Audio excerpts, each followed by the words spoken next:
Abandoned places are supposed to be empty, forgotten, left behind. But sometimes they're not as empty as they seem.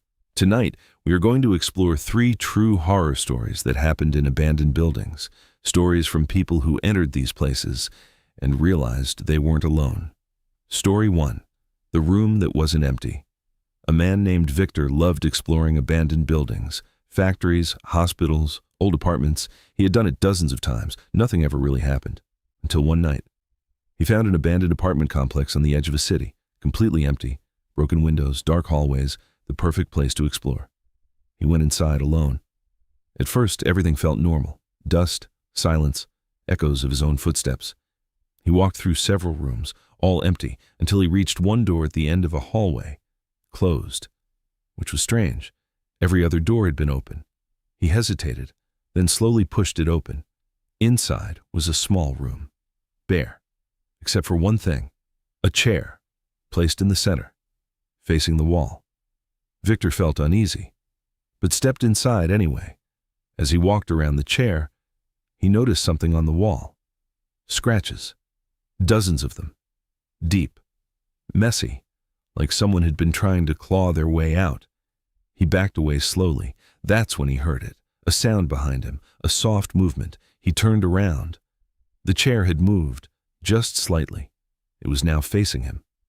Victor froze. He was sure it hadn't been like that before. He didn't stay to find out. He ran out of the room, out of the building, and didn't stop until he reached his car. Later that night, he checked the photos he had taken inside. One of them was from that room, the chair, in the center, facing the wall, but behind the chair. There was someone sitting on it, head down, perfectly still. Victor swears the chair was empty. Story 2. A group of friends decided to explore an abandoned office building. It had been empty for years, no power, no maintenance, nothing. They entered during the evening, walking through dark hallways with flashlights. Everything was exactly what you would expect. Dust, broken glass, silence. Then they found the elevator. Old, rusty. The doors slightly open. One of them joked about trying it. Obviously, it would not work. There was no electricity, but when one of them pressed the button, something happened. A soft sound, a click. Then the doors slowly closed. All of them stepped back, confused. The panel lit up, dim, flickering, impossible. Then the elevator started moving, going up, floor by floor. No one inside. They watched the numbers change. 1, 2, 3. Until it reached the top floor. Then it stopped. The doors opened, but from where they were standing they could not see inside.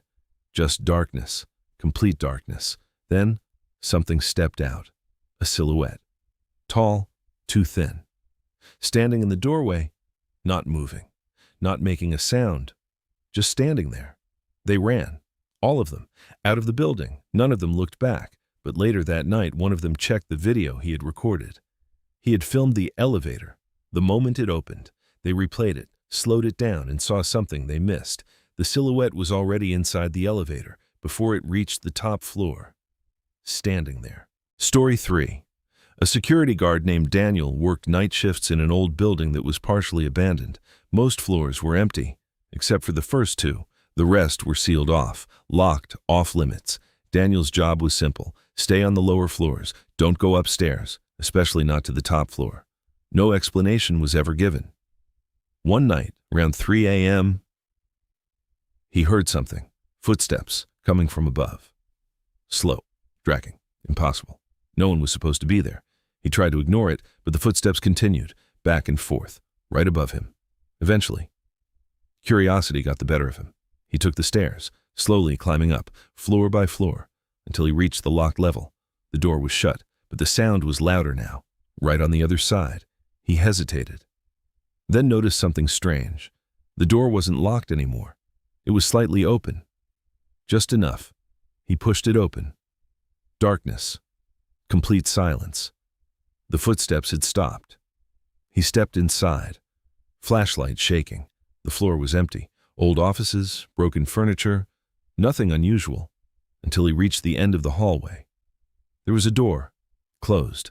He walked toward it, slowly, carefully. Then, he heard something behind him. Footsteps. Running. Fast. Coming straight at him. He turned around. Nothing. The hallway was empty. But now...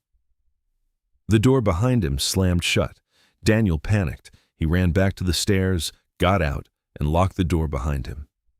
The next morning, he reported everything. But management told him something strange. That floor had never been unlocked, and no one had access to it. Later, they checked the cameras. At 3:14 a.m., Daniel was seen standing in front of the door, but when he opened it, he didn't walk inside. He just stood there, completely still, for over 10 minutes, like he was looking at something that the camera couldn't see. Some places are abandoned for a reason, not because people left, but because something stayed. If you enjoyed these true horror stories, subscribe for more every week, and remember, if a place feels empty, it doesn't mean it is.